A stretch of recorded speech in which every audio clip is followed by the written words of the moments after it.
So we've now got an opportunity for a question and answer session with Philip to explore some of those ideas further. If I could start by throwing the mic open to the audience. Any questions for Philip? Thanks, Graham. I'm Lawrence Liebman from Taylor Wessing. Philip, just given your comments before about David Willits and his sort of support for the issues that you're talking about, and given the obvious commercial benefits to the economy as a whole, why is it that government, the UK government at least, is so slow to get behind the proliferation of all of this research material? Yeah. So the UK government is probably the best positioned in the world to take an initiative, and it has taken an initiative. It's put several tens of millions into the universities in order to help pay for the fees that are involved in publishing papers that are going to be open access. However, that's just a transition initiative, and in that assumption was the fact that subscription fees would go down. So there is a trade-off, right? But unfortunately, the rest of the world is not following suit. So the global literature's costs are still going to be there. So we find ourselves a little isolated as a country in that respect. The UK is in a better position than everywhere else also because David Willits' department handles the budgets, both for libraries and for authors in research. That's very rare, and if you look at the US, many of the universities are funded by their local states or their private universities. So you just can't do that budget shift so easily. Thank you. Any further questions?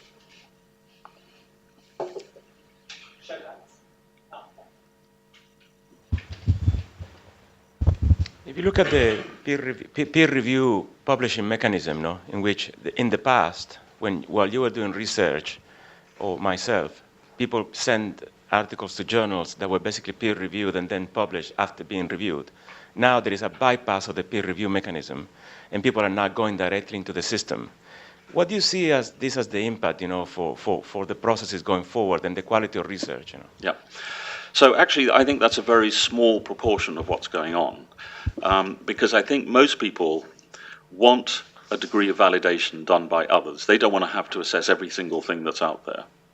So the biggest, what you can call mega journals, like Public Library of Science PLOS One is one, and we have another one called Scientific Reports, which are just publishing hundreds of thousands of papers with the goal of them not being selected for huge impact, but just because they're valid. Even so, they're using peer review. The preprint archive server, many physicists use that to communicate with each other, but they still want the validation of peer review on their CVs.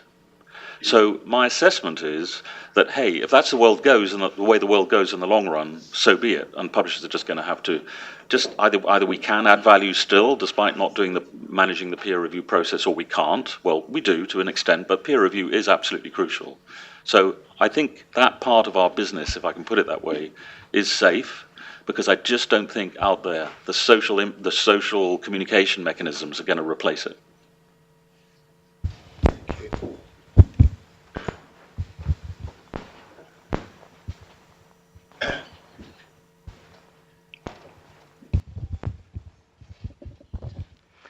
Hi, Katrina Miggott from Pharma Times magazine. We write about the pharmaceutical industry, and there's a lot of they get a lot of attack for only publishing their positive clinical trials, and so there's a movement at the moment looking at trying to get all clinical trials published. So just wondering what your thoughts are on the openness of that. Yeah. So it's not only in clinical literature that there is a real problem. In our papers, there is a real problem, because a lot of our papers are based on what the researchers choose to expose. And even though you have good peer review, you can't see what they didn't choose to put in the paper. So we are taking on trust that they're being open, but it's just not true in some cases. And there is an issue of reproducibility in the science literature right now that's been the topic of discussion in Congress and in Parliament and elsewhere. It's really a top level, it's become a top level issue. And it's all about the fact that knowledge can be not good for your business. But if you're in the business of of actually spreading knowledge, you have to include the stuff that doesn't necessarily favor your model or your hypothesis. So it is up not only to the journals and the government databases to insist that you do include your negative results or your conflicting results. It's also up to the community. And that's really difficult because although the research assessment exercise that I mentioned before is indeed a good thing and indeed does encourage excellence, in my view, nevertheless, the pressures on researchers are so sharp that anything that sort of is inconvenient for their progress and for getting the next grant, it's really tempting to just say, well, maybe that was a bad result. So the culture of science, for the long-term health of it, has to encourage the disclosure of problematic information. Any further questions from the audience? Just while we think, if you don't mind, I'll ask a question that's sort of close to our heart as lawyers. Working with a lot of innovative businesses in science and technology. Do you feel that the laws in this country, IP law in particular, help or hinder the drive towards openness? Right. I'm not being an expert on IP. I don't know how they could be improved. They certainly hinder it. But on the other hand, I do think there is an unavoidability about that. So I actually just here at this meeting, I was talking to one of the people displaying the aerial robotics from Imperial College. And maybe he's in this room, but anyway, he's a doctoral or postdoctoral researcher, and I was asking him about the benefits. He said, right. Well, maybe he should say it, but what he was saying ties in with what a lot of other people say, which is that if you get into the whole IP thicket, you're going to hold up your openness of your results, and indeed just the credit you're going to get from them for years sometimes. So there's that. But at the same time, I would say that universities have developed intellectual property expertise that when it's really necessary, they can minimize. I hear from businesses again and again and again that they just think universities often are just distracted by that and they really shouldn't be the people doing it. So that's a different argument. I'm not an expert. No, well, it's certainly a difficult balance. Any further questions from the audience on any of these issues, Lawrence?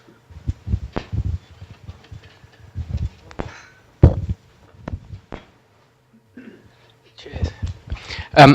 Philip, just it's very interesting to hear what you were saying before about the use of this, the openness of all of this research material in relation to, for example, the cures for infectious diseases.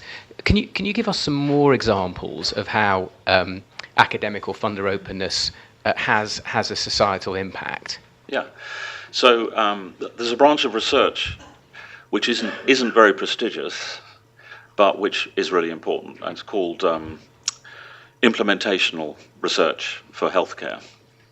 And if you talk to people who have been involved, for example, in the application of pioneering technologies, antiretroviral therapies for AIDS, both in African contexts and in Western contexts, such as in San Francisco, they will tell you that they have devoted millions of dollars of spend guided by the results of that sort of research. And to an extent they had never anticipated. So you have these ARTs and you go out there to sufferers of AIDS and you could just, and another example I will just mention since I'm on the call is tuberculosis in Uganda, for example, another researcher I was talking to about that. And he went out as a clinician, but it was only when he realized how ineffective the delivery was that he realized that this wasn't the point. The point, it wasn't the technology. So he went into a little project of his own, as did the AIDS people, looking at the anthropology of these institutions delivering the treatment and the people taking the treatment. And once they began to understand how a system was behaving, they were then able to make much more effective the delivery. So that had a huge societal impact, but you won't find it in the pages of Nature. What I'm very interested in doing is getting those results in some way disseminated. And the funders, I think, are the only people who can pay for that dissemination, because otherwise who's going to buy it? Yeah. Further questions? You mentioned in your address that you're an editor, not a publisher. But of course you work for a publisher. Do you see publishers as being obstacles to this drive towards openness, or do they help? Yes, I think publishers absolutely have been obstacles, but they're perceived to be obstacles more than they are obstacles as well.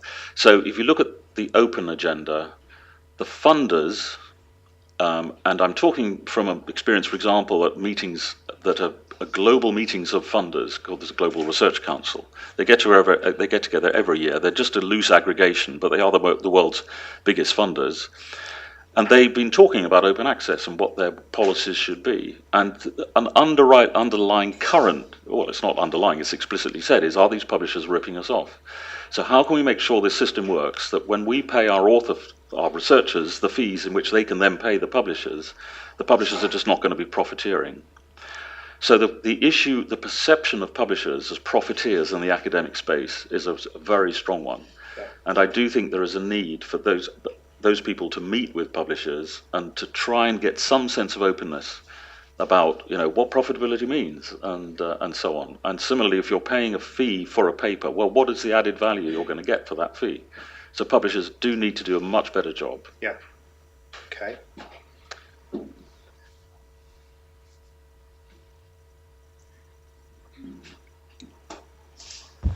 Hi, Mirko Kovac from Imperial College. So as far as I am aware, there's the REF exercise, which ranks universities and researchers on the impact, how good they are in the UK. And for the papers that are submitted there, they actually require that it is open access, as far as I know. But this has some cost. Yeah. So what do you think, how should this be addressed in future versus current practice? Yeah. So as I understand it, all these funders and the Research Excellence Framework, they use this phrase open access.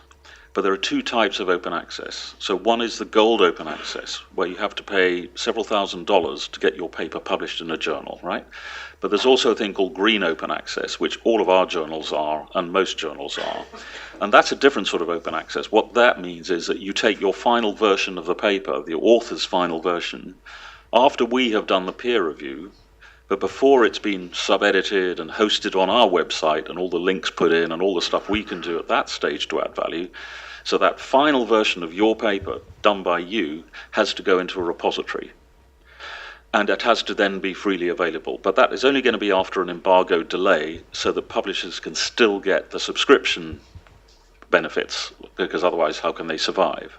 So, sorry to go on all the detail, but I mean, that is actually a real issue, right? Because many people don't have repositories. And actually, if you look at the costs of hosting those repositories, that is indeed also an issue. So the costs, even at that level, are still major, and I don't think they're being properly considered.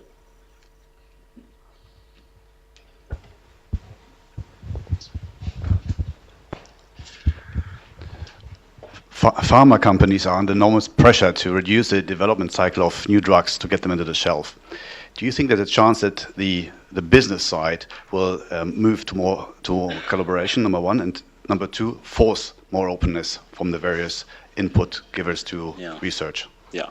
I find that really hard to answer, and I suspect it may not be that there isn't a general answer possible for that, because I think there'll be some markets where it's easier to be open than others, and easier to have a pre-competitive attitude, more of a pre-competitive sharing attitude than others. So I can't give you a hard answer on that one, but that is such a major obstacle, and I wish I could be more incisive on how to make that happen, because there's no question those costs are there. I think just on the sort of legal perspective, I can just add to that point. Of course, the pressure on the pharma companies is the huge costs of R&D, so they need to get a return on that. Their return on that comes through the form of filing patents. And there's an inherent tension between openness and patent law, because the more you are open, the less likely it is you're going to be able to get a patent, which could drive a cart and horses through their ability to raise the funding to drive the R&D. So I think, going back to the previous question, something does need to give in terms of qualifications to patent law, and maybe a qualification allowing for a degree of openness whilst not defeating the ability to patent, so that you sort of ride both horses, the commercial drivers and the drive towards innovation at the same time. Any further questions, please? Good morning, Volker Buschow from Arab. You You talked about that. Basically, you're changing your business model in Nature, or you have to change your business model because you can't just hold the raw content and give people access to it. You need to add value to it. How much has that changed the sort of financial setup of Nature in the last few years or months? Well, I'm talking about the company as a whole. So the company has become a major open access publisher. Nature itself, unfortunately, and I lost a bet with one of my colleagues, and that's why it's really unfortunate, is still not open access. So if you look at the sort of journals which we publish, where the costs are low, where you don't have staff editors, then you can actually run a reasonable business on the sort of open access fees that some can pay, but only some can pay. And we try and make waivers for people in developing countries, for example. But that is, as far as we can see, there is a healthy growth in those business. Interestingly, there is one Nature journal which we launched as a hybrid. Had subscription revenues, but from the outset also you could choose as an author to pay, and then your paper would go free. So it was a mixed model. We found that model has been very difficult to operate out there, for various reasons, which I won't go into. And I don't mean internally difficult. I mean the perception of it out there is seen as you're double dipping. You're getting the benefit of the author budgets, and you're also getting the benefit of the subscriptions. And it's quite a hard sell, even though it's structured in a way that's meant to be reasonably transparent. So we've just announced that it's going to be wholly open access, and there's a risk in that for us because we've been publishing a good stream of very good papers there, but some of those papers, because we have the subscription model, the authors didn't have to pay. So it's going to be an interesting test of the motivation of scientists about open access as to whether they're still going to pay, especially given that funders are not giving them specific budgets to pay. Nature itself, I would love to see go open access, but if you do all the costs, it turns out that you're going to have to pay quite big money to get a paper published in Nature because we have a very high rejection rate, we have staff editors, and we have quite sophisticated added value in the hosting. So you're paying, you're talking about well over $10,000 a paper to publish if we don't cross-subsidize and come up with ways of making it cheaper. Okay, well, I think we've got time for just one or two more questions.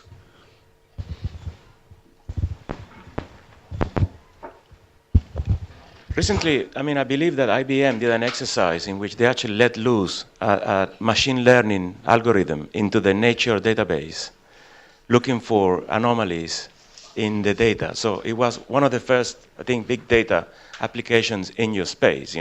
Can you comment on what actually was discovered there, and if this is basically something else that may come? You'd have thought I should be able to comment, but I haven't a clue. Nobody's told me. No one contacted me about that exercise, and good for them. But I actually don't know what they found, and I don't know when you say anomalies, I don't quite know what that means. What I learned from it is the fact that apparently there were some drugs that were already. There were discrepancies between publications as to the effectiveness of certain discoveries. All right. And then some of these now have been restarted and reactivated for commercialization. So that was basically because, like you said, the data is so vast now that I don't think no human being can actually read all this thing and make sense of all of it. Yeah. So they actually use the algorithm for Deep Blue via J&J into the entire Nature. Was this at one of their research centers? Yeah. Which one? Was it Watson? Do you remember? Almaden, maybe? Yeah. Okay. In the east. All right. But anyway, I just wanted to check. Thank you. Good to know. Any further questions? Rakesh Ral, CEO of Codex. We've now got Med City in London, Tech City in London. Have we got a hope in hell of competing with Boston, New York, San Francisco? I think the city's agenda is absolutely fascinating, but we're just there to publish the results of anything that is interesting. So as far as the cities are concerned, I think the government has done. There are people here who know much more about this agenda than I do, I should absolutely say.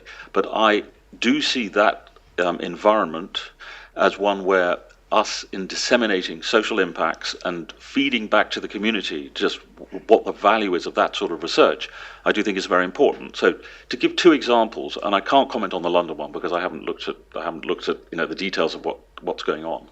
But there are two cities I'm going to mention. So New York is feeding all of its utility data and observational data about the patterns of lights in skyscrapers, right? to a thing called the City Observatory at New York University. They're getting tons of this stuff in. It's not yet clear what that's going to deliver, right? They're still working out what questions they're really going to be able to answer with that data, but they're sure it's going to be valuable. So just making all of that data available, at least to them, I assume it'll be publicly available, but there may be privacy issues in there, is something that I think is remarkable. And I think, the New York setup allows it. Similarly, if you go, well, not similarly, but in contrast, if you go to a city like Melbourne, there at Monash University, there's a centre for water-sensitive cities, and they're trying to benchmark cities for the way in which they handle water issues, especially in sensitive areas. So can you reclaim the water? Can you recycle it? What's the cultural attitudes about recycling as well as what are the best technologies to use? So it's highly multidisciplinary. So I may not have answered your question, but that's the best answer I can give on cities. Okay. Well, I think we've just run out of time. So thank you very much to Philip, and thank you very much to everybody for all your questions.